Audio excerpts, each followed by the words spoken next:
Hey everyone. So in this video, we are going to be looking at a roadmap to become an AI engineer Like artificial intelligence. or to pursue a career in AI engineer. Now, there are various myths in AI engineer which we are going to debunk, and there are various assumptions when people have when we talk about becoming an AI engineer, and we're going to talk through all of that. And here is a preview of the roadmap that we are going to be working through. So we are going to be looking at programming languages, machine learning principles, AI frameworks, libraries, neural nets, and finally robotics and reinforcement learning, project management, etc. So there's quite a lot of things that we're going to cover. And we'll also address a few of the myths like, do you need a PhD to become an AI engineer? Or is AI engineering field only applicable to tech companies? And there are so many other myths as well that is stopping people from becoming an AI engineer. And we are going to address all of that now. So we're going to start with this simplified roadmap where I've minimized everything out. So there is mathematics, programming languages, machine learning principles, etc. Let's start with mathematics because this is one of those fields which can really hold people back if they don't have an academic background.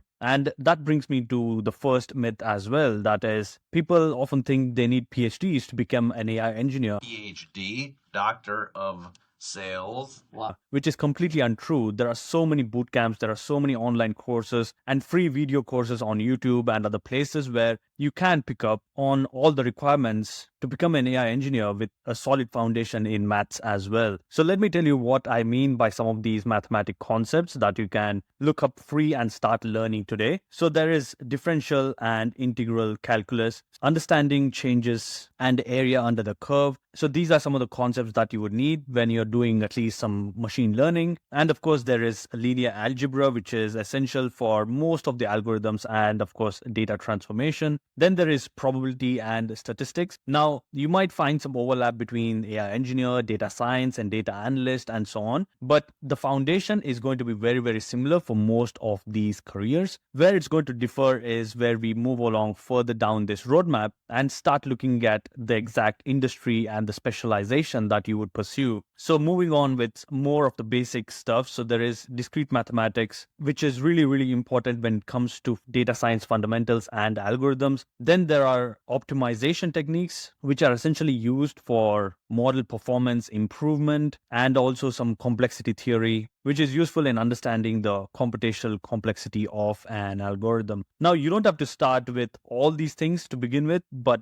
start with just linear algebra and some differential and integral calculus and some probability and statistics. And that should give you a really solid foundation to understand what is happening within a model and how you're going to be optimizing it and working with it. And then you can move on to the next step. So if this myth about being a math genius is holding you back from pursuing a career in AI engineering, then like you've seen, these are some of the fundamentals that you would need, like integral calculus, linear algebra, probability statistics, and then you can find loads of videos online about all these things and all the concepts. So my advice would be to jump into a project and then start to understand it very, very deeply, the domain that you're working in, all the nuances in that project that a company might face. And that'll take you down the rabbit hole of learning more and more about the mathematics, the fundamentals behind it, and various applications. And another point is, if you start teaching someone about these concepts yourself as soon as you learn, then that's another way of retaining some of that knowledge. Now, that doesn't mean you just teach and forget. You need to keep on revisiting these concepts again and again. So let's move on to the next one, which is programming languages. Now, there are various programming languages like Python, Java, R, C++, JavaScript, Lua, and there are more coming up every day as well. But when you're just getting started, get a solid foundation in Python because it's widely used in machine learning applications and AI applications, and it's really easy to get started as well. And there are, of course, loads of really good tutors out there on many platforms, YouTube included, where you can go and learn all these things in a couple of hours. And then you can go about practicing it on your own application as well. Java is really good. R is another statistical package as well, which is really interesting when it comes to computational data analytics, etc. And then, of course, there is C++ used for performance critical applications, and JavaScript if you want to build a web-based application. But then there are various frameworks within other platforms like Python, there's Streamlit, and so many other platforms and frameworks that keep coming up where you can get started really easily and start building applications as well, so that your end user can start interacting with the application that you've built. And then there's, of course, Lua, which is lightweight scripting language used in AI research as well. So get a solid grasp on programming languages, and then you should be good. So another myth is also that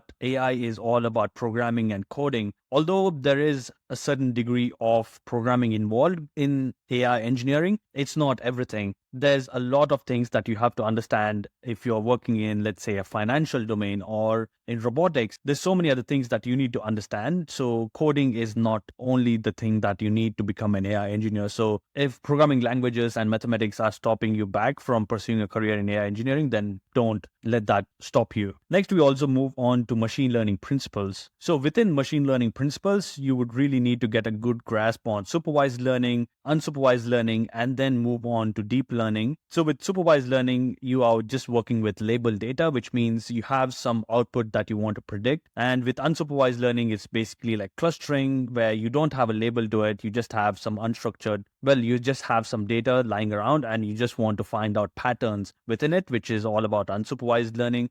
Deep learning, where you're training neural networks. And even when you're doing ML engineering, feature extraction and selection is going to be huge, because you want to identify the most relevant data features. Because often when you're building such applications, more data is not often that good. You need to find out all the important pieces of that data that you can work with and discard all the unnecessary pieces of information. And that's where feature extraction and selection is going to be key, because that's going to improve the time it takes for you to train a model and build something and host as well, and reduces the complexity and the size of these models as well. And of course, model evaluation. There's so many different things that you can do with model evaluation. So I would say start with a project and then start implementing different models. Try to understand what's happening, but start at a very high level where you're just able to get some output out of it, and then start to dig deeper into the algorithm itself and see how it is working. So my approach is always bottom up, where I'm starting with an application and then going to the top of understanding the code and the algorithm and the architecture of that. I mean, you can think of it being top down as well, whichever you might prefer. So get a solid grasp on machine learning principles as well. And here I would like to address another myth as well, which is artificial intelligence engineering job is going to be really, really complex. Programs hacking programs. Although there are complexities involved, it's like any other job. You have to learn and you have to spend a lot of time in building that skill set. But it's still a very beginner friendly field as well, where you can just pick up so much information by doing a few tutorials, and then you create a portfolio of projects that you worked on. And not only just portfolio of projects, but projects where you've done some really, really good and deep work in that particular domain. So pick a domain that you want to be in and then start working on some of these applications. So next we'll look at some of the AI frameworks and libraries that you can get started when you're looking at exploring some of these video lessons on YouTube or on other paid platforms. So here are the really popular ones. There is TensorFlow, which is a popular framework for building machine learning models. There is PyTorch, which is a flexible framework for deep learning applications. And even if you look at many of the job applications that companies are putting out, you can see some of these are some basic requirements to become an AI engineer in their company. So PyTorch is a really popular framework that you need to learn. There is Keras as well. And of course, when you're just starting out, scikit-learn is the best package. They have so many different tools for data mining, data analysis, model building, etc. So this kind of becomes your fundamental toolkit that you need to understand, and then move on to PyTorch or TensorFlow, Keras, etc. We'll come back to Natural Language Toolkit in a moment, but this library is really good for working with human language and data, similar to like LLMs. LLMs are like natural language processed application. Then there is also OpenAI Gym, which is a toolkit for developing and comparing reinforcement learning algorithms. So here I am on the GitHub page of OpenAI Gym, where you can see the number of stars and the actual link to the website as well, and you can come in and read through this. And this is again a really good place to start if you're just looking at reinforcement learning or try to improve some of these things. So always take help of ChatGPT, because these tools are here to help us and build our knowledge even more. So ChatGPT or Gemini, whichever tool you have access to, they can be your personal tutor in your roadmap to becoming an AI engineer. And and just put through all these things into the prompts and then start learning and try to get a basic understanding of what all these pieces mean. Now, next we'll move on to neural networks. So there are regular feed-forward neural network, and these are like the basic type of artificial intelligence network. So getting a good grasp on how a neural network works is going to be really, really beneficial, especially when you move on to some of the advanced ones. Of course, the architecture between them will change, but always try to get a fundamental understanding and an intuition of how all these algorithms work. Even if you don't have to go in and code at that very, very basic level, you'll probably be working with libraries which have done all these abstractions for you anyways. Then there is convolution neural network used for image and video recognition. There is recurrent neural networks, which is ideal for sequential data processing. Then there is GANs, or generative adversarial networks, used for generating synthetic data. And this is a huge thing nowadays as well, because companies want to use the data that they're collecting to train machine learning models and AI models. But then you don't want to just copy that across environments. So let's say you have development and QA and production environment, and you often want to use some sort of synthetic data generation technique so that you're able to copy all the relationships and other things into synthetic data that you can train your machine learning model on, which does not have like personal identifiable information of customers or something like banking or etc. So you need some sort of synthetic data generation tool, and GANs are really, really good at that. And then there is self-organizing maps, which are a type of neural network for unsupervised learning. And there is also multi-layer generative models, deep belief networks as well. Again, there are so many different complicated things that keep coming up as well, but always have passion for understanding some of these pieces and always start with something really, really basic, fundamental. Start with a project, I always say, and you can move up and explore more complicated algorithms in that particular field that you're working in. Next, a huge thing is also going to be natural language processing. There's already LLMs and other things already out, but this is where they all started, and this is still relevant today as well if you're building AI applications, etc. So there is tokenization, where you're breaking text into individual words or tokens. So this is often going to be the first step in the architecture that you're looking at. Maybe that's encoder decoder or encoder only, whatever it is. Tokenization is going to be the first step, where you're splitting up the words into smaller tokens. It doesn't have to be just words, it can be characters and some meaningful subwords, etc. I've done a separate video on the architecture of GPT and encoder decoders, etc. So if you want, you can check that out. There's also stemming and lemmatization, which is reducing words to the base root form. There's also word embeddings, representing words in a vector space. So there are many vector databases that are coming up as well, and some of the RAG applications that you're going to be building, you'll probably be using some of these vector databases. So word embeddings are probably the next step. After you've tokenized your words, you're going to embed it into a vector space, and that's store that data into a vector database. There's also part of speech tagging, identify grammatical parts of the word. Named entity recognition is key in some of the applications in the industry, where you're detecting and classifying named entities in a piece of text. Like if you want to parse, let's say, an annual statement of company, and if you want to pick out all the names that appear in that document, or all the organization names, or all the places. So that's where named entity recognition is going to be key. Of course, there is sentiment analysis, determining the emotional tone of a text as well, which are quite good applications of natural language processing. And with LLMs, there's even more applications that can be done with just natural language as well. So it's a really good time to get into AI engineering. Next, we'll move on to look at computer vision, which is another field within AI engineering. And there are so many other fields that we are going to be looking at as well.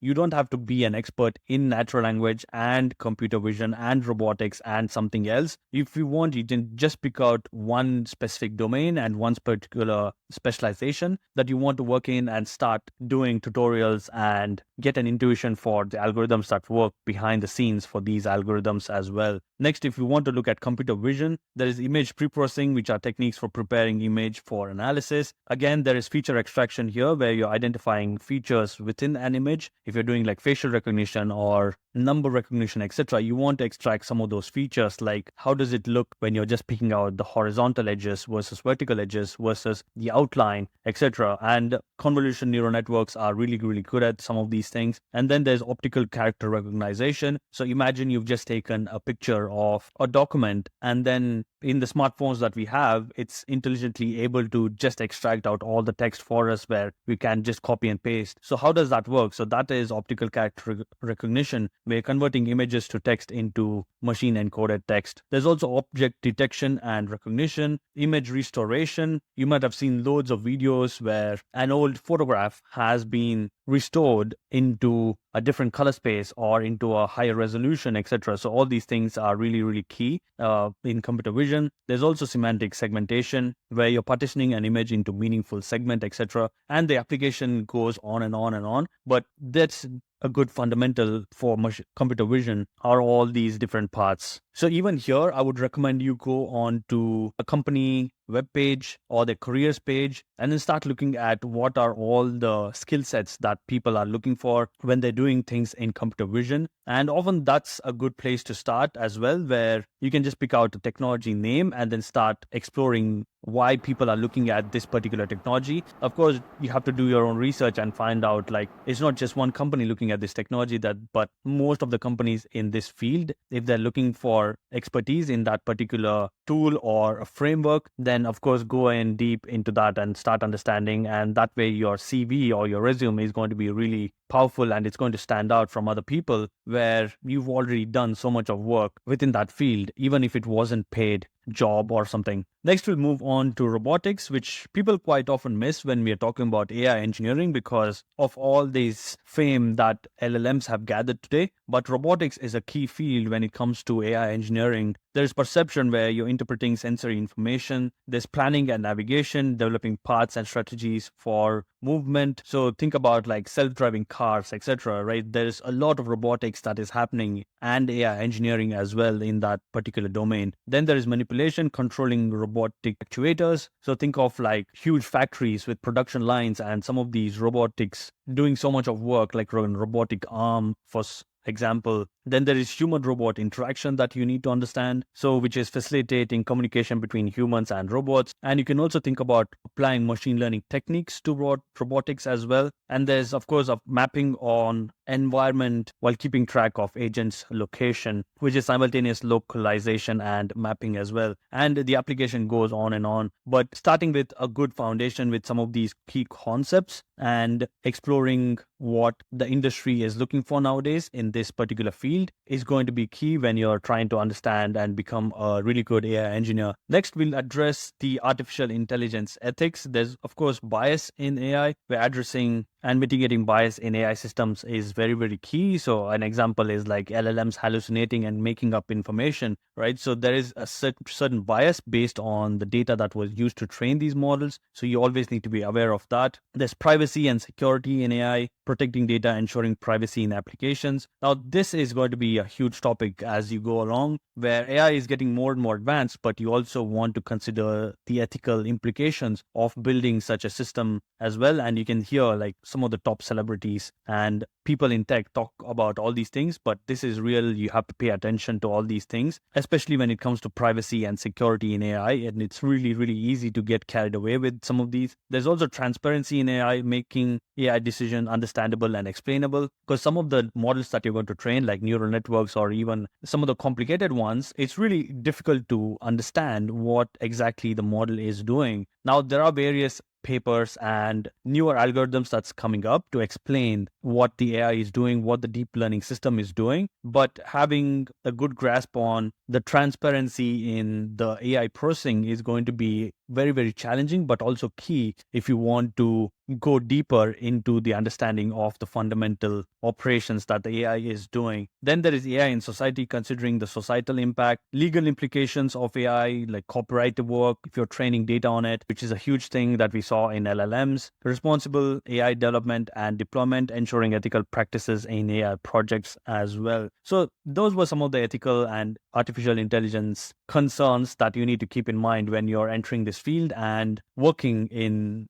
building some applications here. Next, we'll move on to reinforcement learning. So I would say before getting into reinforcement learning, if you haven't got a good solid foundation of some of the concepts that we've already spoken so far, I would recommend go in and do all those things first and then come towards this. But again, this is way down the roadmap anyway, so start at the top and then start working towards the bottom over here. And then of course there is within reinforcement learning, we have Markov decision processor, which is a mathematical framework for modeling decision making. There's also Bellman equation, fundamental equation in reinforcement learning, and exploration versus exploitation. There's temporal differences, there's Q-learning, there's policy gradients, and all these concepts that you need to understand when it comes to reinforcement learning. And there are many, many good resources out there when you want to really learn about reinforcement learning, and having a good grasp on reinforcement learning is going to set you apart from a lot of other people as well. Because if you think about ChatGPT or the LLMs, which used RLHF, reinforcement learning with human feedback, they've already shown that they can be drastically better at building applications. So having a good grasp on reinforcement learning is very, very key. So even if you don't go too deep into all these things,